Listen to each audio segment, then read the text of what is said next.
வணக்கம். நீங்கள் இணைந்து கொண்டிருப்பது நியூஸ் ஃபர்ஸ்டின் மதிய நேர பிரதான செய்திகளுடன். உங்களோடு இணைந்து கொள்ளும் நான் தாரணி தங்கராஜா. இன்றைய விரிவான செய்திகளுக்கு செல்லும் முன்னர் முதலில் தலைப்புச் செய்திகள். வடமாகாண முதலமைச்சர் பதவிக்கான நியமன கடிதத்தை சி.வி. விக்னேஸ்வரன் இன்று முற்பகல் பெற்றுக் கொண்டார். தரமைந்து புலமை பரிசில் பரீட்சையின் பெறுபேறுகள் வெளியிடப்பட்டுள்ளன. அமெரிக்க அரசாங்கத்தின் சேவையில் ஒரு பகுதி ஸ்தம்பிடமிருந்தது. வடமாகாண முதலமைச்சர் பதவிக்கான நியமன கடிதத்தை முன்னாள் உயர்நீதிமன்ற நீதியரசர் சி.வி. விக்னேஸ்வரன் இன்று முற்பகல் பெற்றுக் கொண்டார்.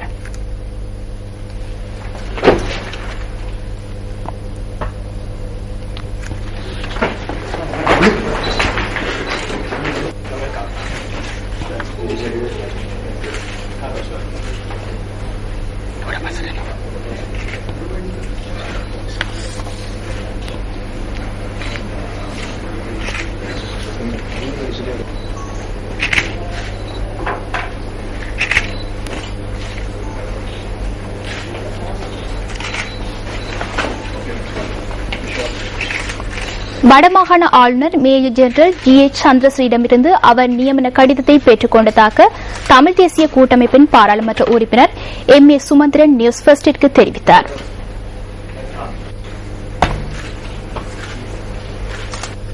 இன்று காலை வடமாகாண ஆளுநருடைய அலுவலகத்திலே வடமாகாண முதல்வராக கௌரவ சி.வி. விக்னேஸ்வரன் அவர்களை நியமித்து நியமன கடிதத்தை ஆளுநர் பாரப்படுத்தியிருக்கிறார். இந்த கடிதத்தை பெற்றுக் கொண்டதாக திரு விக்னேஸ்வரன் அவர்கள் கையொப்பமிட்டு கடிதத்தை பெற்றுக் கொண்டதாக ஒரு கடிதத்தை கொடுத்தார். அதைத் தொடர்ந்து அமைச்சரவையை அவர் சிபார்சு செய்து ஆளுநருக்கு ஒரு கடிதத்தை கொடுத்தார். இதே விதமாக அமைச்சர்களும் நியமிக்கப்படுவார்கள். அதற்கு பிறகு பதவி பிரமாணம் செய்கின்ற விடயம் சம்பந்தமாக நாங்கள் தீர்மானம் எடுத்த பிறகு யார் முன்னால் எப்பொழுது என்கின்ற தீர்மானங்களை எடுத்த பிறகு நாங்கள் பதவி பிரமாணத்தை அந்த வழியிலே செய்து பதவிகளை பொறுப்பேற்க இருக்கிறார்கள்.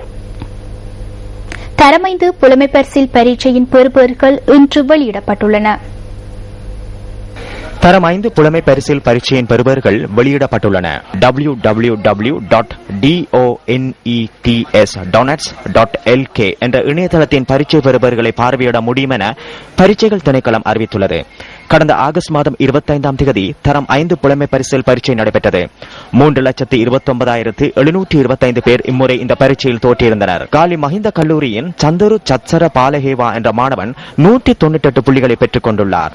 இதேவேளை கொழும்பு மாவட்ட தமிழ் பாடசாலைகளுக்கான வெட்டுப்புள்ளியை பரீட்சைகள் திணைக்களம் அறிவித்துள்ளது.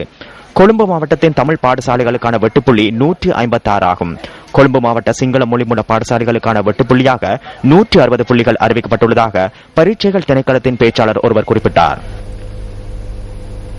சர்வதேச சிறுவர் தினத்தை முன்னிட்டு ஏற்பாடு செய்யப்பட்டிருந்த பிரதான வைபவம் சீமாட்டி ரிச்வே சிறுவர் வைத்தியசாலையில் நடைபெற்றது. ஜனாதிபதி பாரியார் ஷரந்த் ராஜபக்ச மற்றும் சுகாதார அமைச்சர் மைத்ரிபால ஸ்ரீசேன தலைமையில் இந்த வைபவம் இடம்பெற்றது. சர்வதேச சிறுவர் தினத்தை முன்னிட்டு ஏற்பாடு செய்யப்பட்டிருந்த பிரதான வைபவத்தில் சிறுவர்களின் நடனங்களும் இடம்பெற்றன.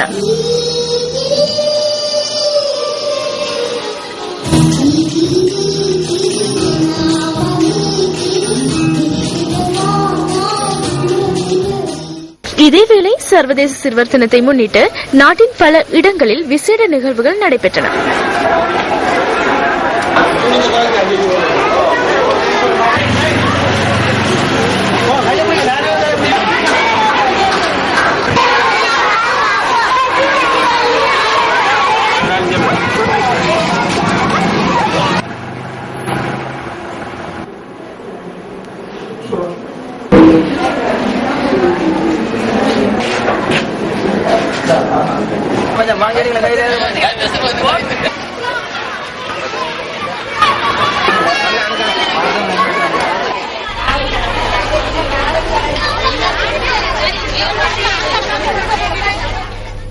பொதுநலவாய அரசு தலைவர்கள் மாநாட்டை முன்னிட்டு MTV MBC ஊடக வலையமைப்பு தயாரித்த உத்தியோகபூர்வ பாடலுக்கு தற்போது பாரியளவில் வரவேற்பு கிடைத்துள்ளது.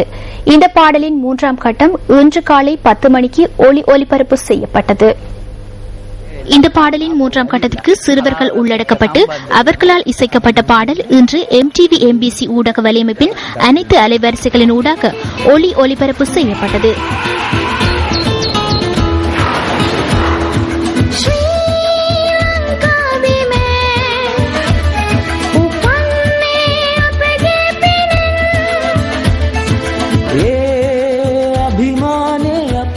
பிரபல ஊடகவியலாளர் சிட்னி சந்திரசேகரவின் பாடல் வரிகளுக்கு சங்கீத் விக்ரமசிங்க இசையமைத்துள்ளார். நாடொன்று முன்னேற்றமடைய சிறுவர்களின் பங்களிப்பு இருக்க வேண்டும். சிறுவர் படையணி ஒன்று இருக்க வேண்டும். அந்த படையணியின் வீரர்கள் சிறுவர்கள்தான்.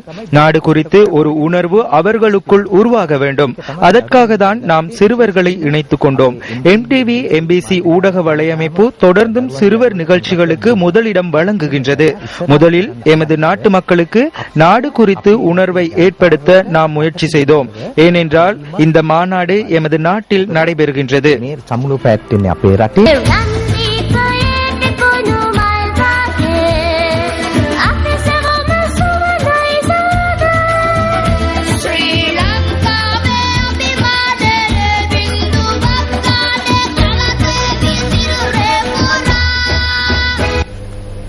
திருகோணமலை, சாமிமலை, பண்டாரவளை ஆகிய பகுதிகளில் இடம்பெற்ற வாகன விபத்துகளில் ஒருவர் உயிரிழந்துள்ளதுடன் 13 பேர் காயமடைந்துள்ளனர்.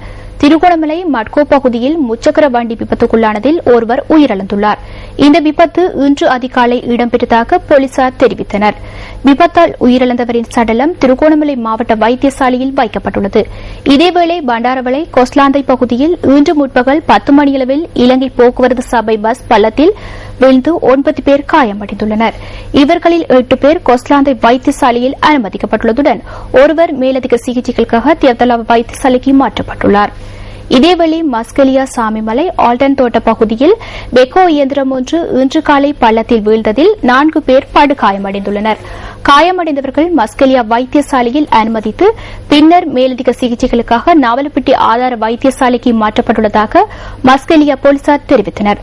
சம்பவம் தொடர்பில் மஸ்கெலியா போலீசார் மேலதிக விசாரணைகளை மேற்கொண்டு வருகின்றனர்.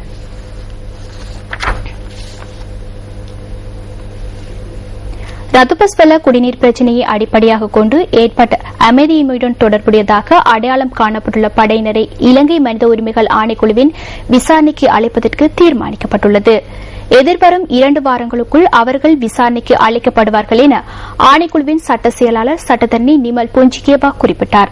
தற்போது விசாரணைகள் நிறைவடையும் தருணத்தினை எட்டியுள்ளதாக குறிப்பிட்ட அவர் சம்பவம் தொடர்பில் காயமடைந்தவர்கள் போலீசார் உள்ளிட்ட பல்வேறு தரப்பினரிடமும் விசாரணைகளை நடத்தியுள்ளதாக கூறினார்.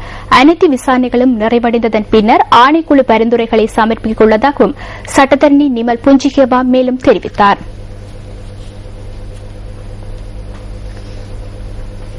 பம்பலப்பிட்டி பகுதியில் ஹெரோயின் மற்றும் ஹகீஸ் போதைப் பொருட்களுடன் பெண் ஒருவர் கைது செய்யப்பட்டுள்ளார்.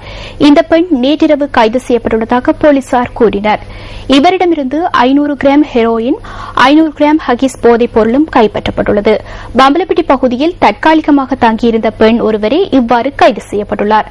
கைது செய்யப்பட்ட சந்தேக நபர் போதைப் பொருட்களுடன் முச்சக்கர வண்டியில் தனது தங்குமிடத்திற்கு சென்று கொண்டிருந்த சந்தர்ப்பத்திலேயே போலீசாரினால் கைது செய்யப்பட்டுள்ளார். முச்சக்கர வண்டியின் சாரதியும் போலீசாரினால் இந்த சந்தர்ப்பத்தில் கைது செய்யப்பட்டுள்ளார்.